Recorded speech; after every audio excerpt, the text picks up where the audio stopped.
Of the Trump administration, 204 days until our presidential election, which seemed to get clarified further today.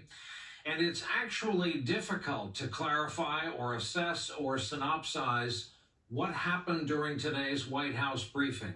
Upon watching it, a good many people thought this was as close to a meltdown as you ever want to see from a U.S. president. It was, as much as any pandemic press briefing can be, about him, his image and reputation, his slights and grievances, news coverage of him settling scores, resetting the record, rewriting the history of January, February, March, and thus far in April. In his telling of events, he has taken decisive action starting very early on to protect the country, which he now wants reopened. A first in our history today, the White House produced a campaign video that played in the briefing room and to a national audience, showing how right he has been all along on coronavirus.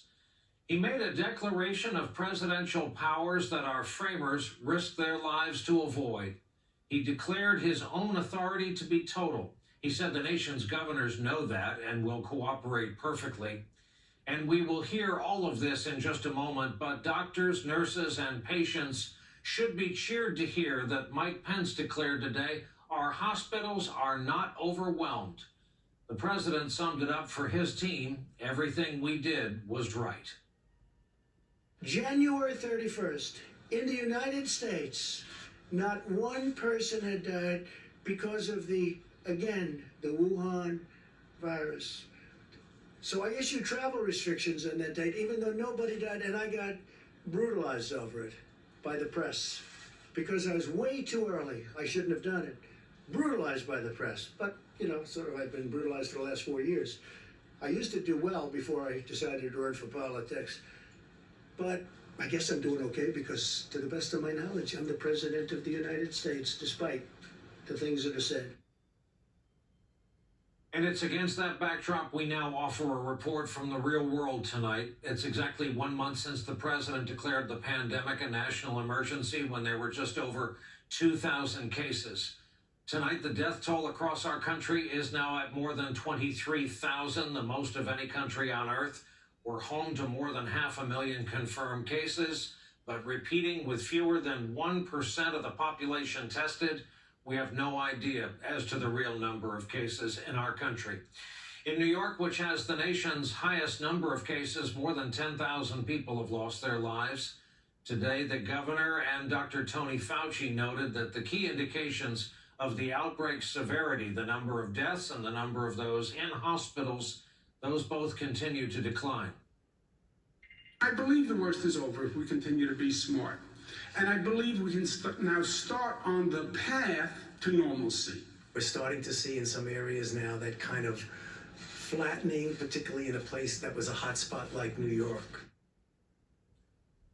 Trump is eager to reopen the country, as he says, to restart the economy, which, after all, was intended to be the centerpiece of his re-election campaign. Although the federal government issued guidelines in effect till April 30, the authority to loosen restrictions on businesses and American life by removing emergency stay-at-home orders, that lies with state governments. Trump is claiming incorrectly that it's his call. This morning he posted this, quote, "Some in the fake news media are saying that it is the governor's decision to open up the states, not that of the president of the United States, and the federal government. Let it be fully understood that this is incorrect. It is the decision of the president, and for many good reasons."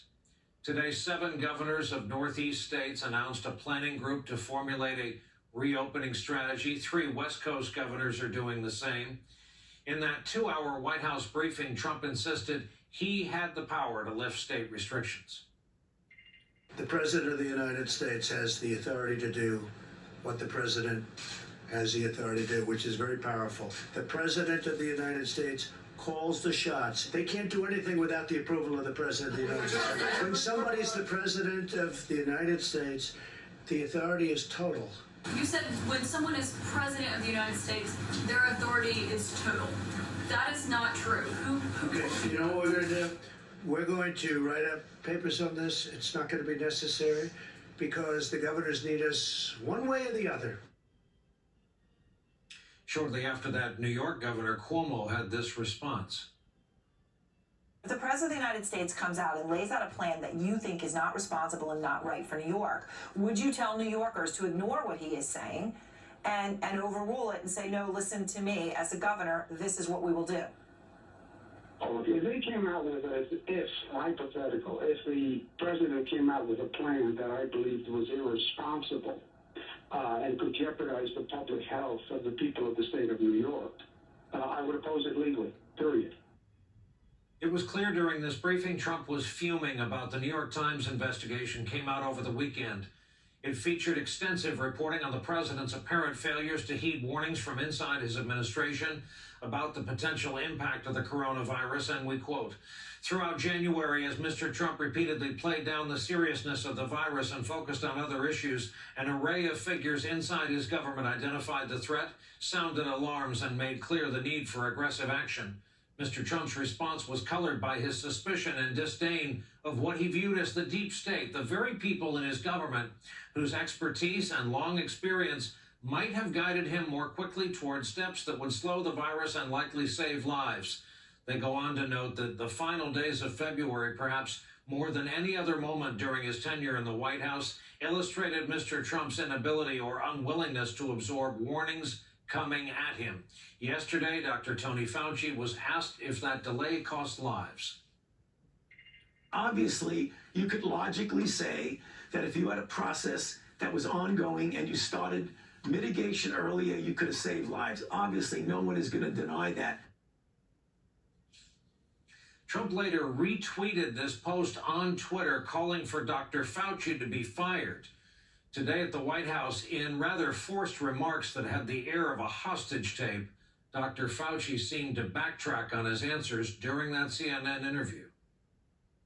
The other point I wanted to make is that I had an interview yesterday that I was asked a hypothetical question. The nature of the hypothetical question was, if in fact we had mitigated earlier, could lives have been saved? And the answer to my question was, as I always do, and I'm doing right now, perfectly honestly, say, yes. If mitigation works and you instigate it and you initiate it earlier, you will probably have saved more lives.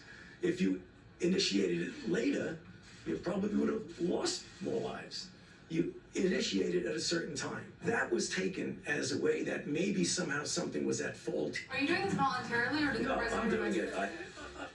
Everything I do is voluntarily. Please, don't even imply that.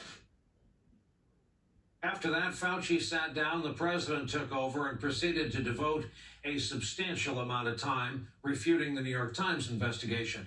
He showed a taxpayer-funded campaign-style video defending his response in the early days of the epidemic and argued with reporters who challenged him. January 21st, okay, still early. There was one case in the whole United States. We have one case. I'm supposed to shut down the government, the biggest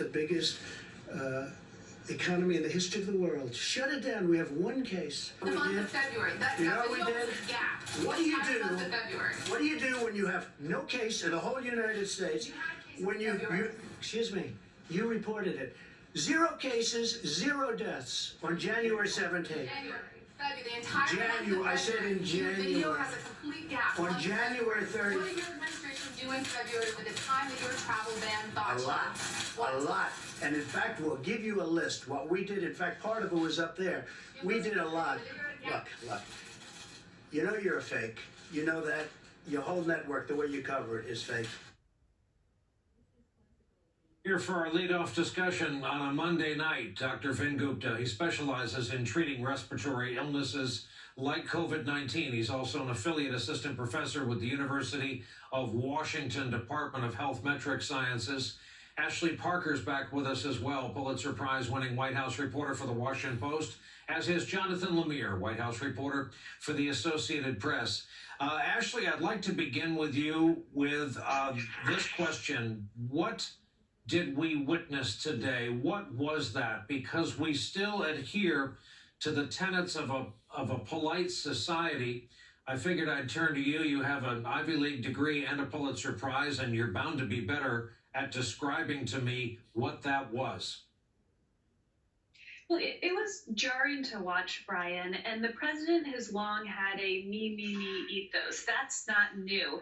But what was so striking is the president stepped to the lectern today on a day when the death toll rose above 23,000.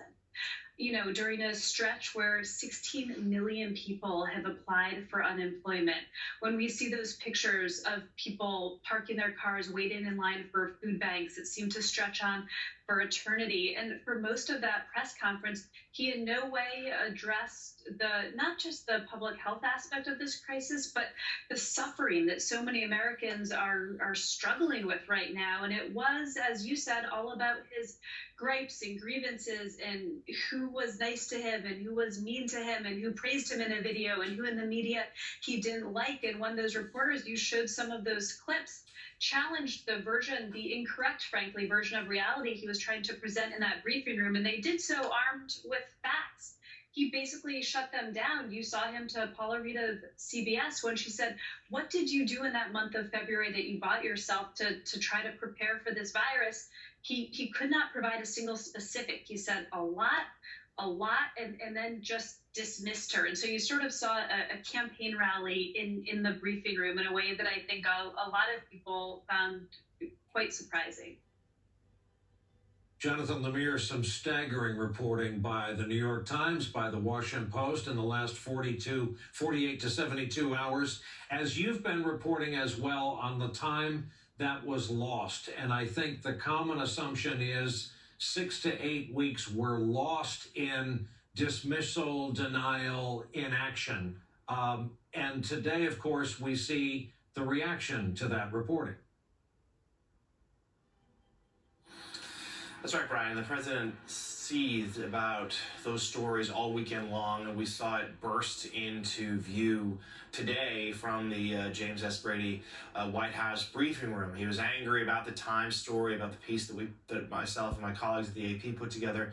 Washington Post has done great reporting on this as well, illuminating that stretch where after he banned some travel from China. And it must be pointed out that since he put that into effect, more than 400,000 people still traveled to the United States from China.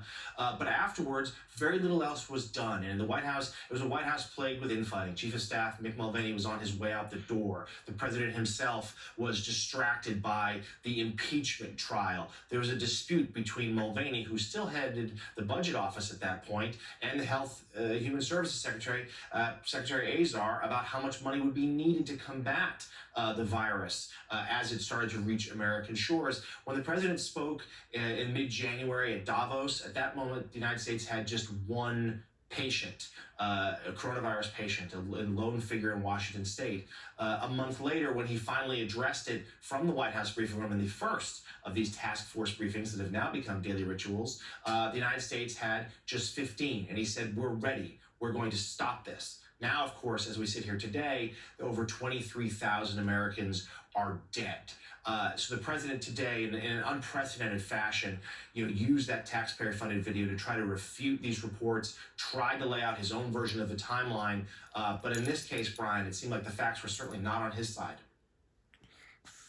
Hey, doctor, it occurs to me that the reason restaurants and movies and workplaces are empty today and tonight isn't so much the orders we received as it is something quite basic, and that is nobody wants to get this. The reason flights are aloft across this country tonight between Los Angeles and New York, those few that are flying, are virtually empty. No one wants to get this. So having established that, what does reopening look like to you? Do you believe it can be done regionally? What sets of standards would you want to see met prior to a date certain? Thanks, Brian. I think standard one is that it's not in the interest of the president to make a martyr of Tony Fauci or Debbie Birx. And so the first standard is let's listen to the public health experts that he has progressively tried to enfeeble instead of empower. And what they've been advocating for has been essentially a national lockdown. We already have a regional approach. A shelter in place in Washington state from Governor Inslee has meant something entirely different from Missouri, where where non-essential businesses remain open. Florida is talking about potentially a staggered approach already in terms of opening schools. So we already have a regional approach, and we're going to bear the consequences of that. I think it's laudable what the Northeastern governors are doing and the Northwestern, all the West Coast is doing. But, listen, any return to work strategy, whether it's regional or national, needs mass testing, and it also needs parallel approaches for contact tracing. So if we do detect a case, we have a way to scale really easily, maybe even using Bluetooth technology. Where was that positive case and who have they interacted with? So we can actually get contact tracing at scale, a reality, and get departments of public health that, the critical help they need. They can't do it alone. So that's why we need private sector innovation. But we need the president to message accordingly and to empower Dr. Fauci and Dr. Birx, not enfeeble them. Ashley Parker, what's all the hyperventilation? What's all the argument from the president about? He's not fighting with us, really. He's fighting against this virus. He may know intellectually that the only thing worse than what we're living through now would be a false start and a second curve where we're seeing elsewhere in the world. He's developed this kind of set of repetition and go-to phraseology, and it's almost like the perfect call, some of his repetition, what he's labeling this. But to what end, do you think? Well, it's a good question, and I think you saw the president grappling with this. His own aides and advisors will say he's best when he has an enemy, when he has an opponent. But this virus is not like Jeb Bush in 2016. It's not like the media he can dismiss as fake news. It's not like Joe Biden, who he can call Sleepy Joe. You can't tweet it away. You can't mock it away. You actually have to be a leader and handle it. And I think that was one thing people close to him. When we asked what happened in that lag, there was this period where the president thought that his normal rituals and routines could work. Then more broadly in the White House, there is this discussion, and they just don't have a good answer yet because they're faced with a legitimately hard question for any leader to grapple with, which is they want to reopen the economy. People do want to get back to work. Again, we talked about the 16 million jobless claims, the people who are struggling to pay their mortgages, struggling with mental health, struggling with childcare, struggling with food. There's a real genuine incentive to reopen the country. And then you have the public health officials who say we really need to mitigate. We can't reopen. And so it is a balancing act. And that is one thing they are working on now. But the president is leaning towards wanting to reopen in some form or fashion. And that does not mean, to be clear, that everyone goes back to work on May 1st, but by that May 1st date. And they do not have any clear plan yet on how to do that. Jonathan Lemire, the gaslighting today, again in full view, the graphic we just showed, part of a freeze frame of the video clips that the media diminished the rise of the coronavirus. It seems, depending on what you read, that most of the people watching are the people arguing none of us should be carrying these events live, which is a conversation and a debate for another time. Who is watching, and who do you think he's aiming at? Is this straight to the base? Because this is a 2-hour undertaking for any and all of us who watch this. Certainly some of this is aimed at the base, and we're seeing the attacks in the media play towards that audience. The president knows that a lot of his supporters dislike the mainstream media, and he can always sort of score some points. But more than that, it's about trying to undermine the press's credibility when we report bad headlines down the road. Perhaps the supporters will be less inclined to believe them because of the shots the president has taken, the attempts that he tries to paint us as biased, when that, of course, is not what journalists are trying to do in that briefing room. They're trying to get information, and that needs to not be overlooked here. It was a full 40 minutes in today's briefing before the president delivered anything in the sense of sort of facts, of information, in terms of updating a scared and mournful American public as to what the latest was on the pandemic. That took a back seat to his airing of the grievances, his attacks on the press. But he is certainly wrestling with the decision. Ashley is right. There's a real tension in the White House right now from the public health officials who are suggesting a slow, cautious approach here as to whether or not when the nation's economy should reopen. Others, including a task force the president is going to announce tomorrow that's going to include the likes of Larry Kudlow, Steve Mnuchin, Ben Carson, and others who are forging forward to see how can the nation reopen it and when. And we know what the president wants. He was close to pulling the trigger to have it open up on Easter. It took Fauci and Birx to show him the models of how bad things could get if we were to do that, to ward him off that idea. He is pretty centered on this May 1st date. He's given himself some wiggle room, yes, but that is what he wants. And I think we're going to see here in the coming days an attempt to sort of really justify that decision. This is a president whose whole reelection is based on a strong economy. He needs to get it going again. Hey, Doctor, far from the economy, no one yields to New York in terms of the sadness and the death toll. People are passing away while we're having this conversation. Everyone is thirsting for good news, but does the doctor part of you cringe a little bit when you hear even the slightest bit of good news from a governor anxious to announce good news? Do you fear that it will lead to behavior that will reverse how good the American people have been up to this point, if you understand what I mean? Yeah, absolutely, Brian. I think there's two things. First of all, I think we all need a little hope right now. I think I can say that as an ICU doc, watching the colleagues, nurses, respiratory therapists struggle with patients that are critically ill. We and a lot of them pass away. We need that hope. And so it's helpful to know that we're making progress. On the same point of view, though, to your point, we can't take the foot off the pedal here. We got to keep going. Every model that the president is looking at that forecasts death and disability from COVID-19 insists that we have to keep doing what we're doing until the end of May at the very least. So yes, I think Governor Cuomo and others are walking a tightrope that they have to message like this, but it's a delicate balance, to your point.